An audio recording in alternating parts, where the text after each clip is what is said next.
This video is a combined 6-month birthday celebration for the kittens, who turn half a year old on the 4th of July, as well as a look back at writing progress in June.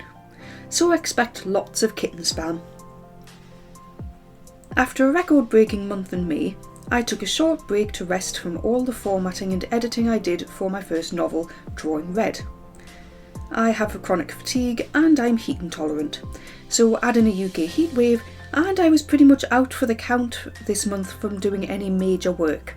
During that time, I gave my first novel to a couple of proofreaders, and I made some very slight changes to typos across all the formats. I also tried to rearrange some notes for a chapter in my second novel, but that was as far as it went. The comparison of going from something so polished and with so many layers in my first novel to the very rough first draft of my second is jarring. My confidence was also knocked by the time it's taken me to write it.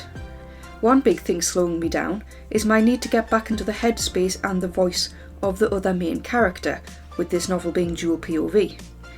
I honestly questioned if it would be better to rewrite the thing from one protagonist's point of view, but then I remembered why I originally chose to go with dual in the first place, and that is because it suits the story.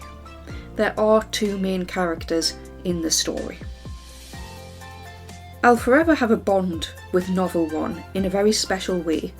It was the first one that I finished, but given the amount of time I've spent with it, it's pretty certain that if I spend the same amount of time with novel 2, then I will also have that bond with the second novel as well.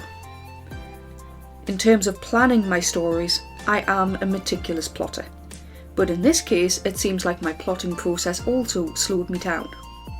Every chapter I'm finding I need to stop and rearrange my answers to a bunch of questions that I originally asked to find the contents of them into chronological order.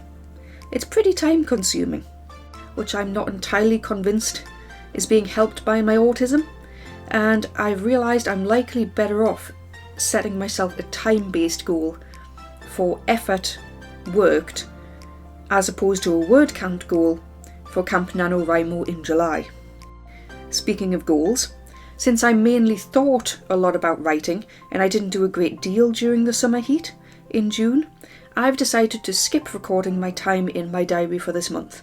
It will be a waste of paper, and although I normally have a tariff where I can buy books at the end, I'm happy reading through the books I have lying around on my to-read list instead of buying new ones as a reward for this month, so that's all fine there. Another big thing that I would like to highlight that happened this month was on Twitter, where something scary happened and I gained an Imposter account, which was an account which had my banner, my photograph, my name, and my username was my name but with 01 added to the end. I'm raising this because I use a pen name, and to take the account down as an imposter, Twitter first wanted me to verify that I owned the account. This needed to be photographic ID, like a driver's license or a passport, so you can see the issue there. Thankfully, they know that sometimes people do use pseudonyms, so they also asked for proof of where my pseudonym was linked to my name, e.g., is there a document where you are registered?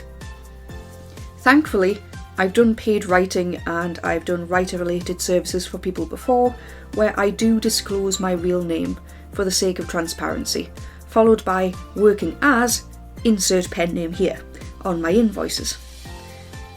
This may not apply to you if you don't use pen names, or you may never want people to find out your real name to begin with for whatever reason.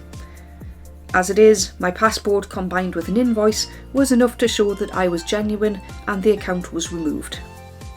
After I uploaded the ID, the account was removed extraordinarily quickly, so I can't say for sure if a human actually checked my ID, or if simply going through the motions and uploading something, anything, was enough effort for them to think I was real, so please beware.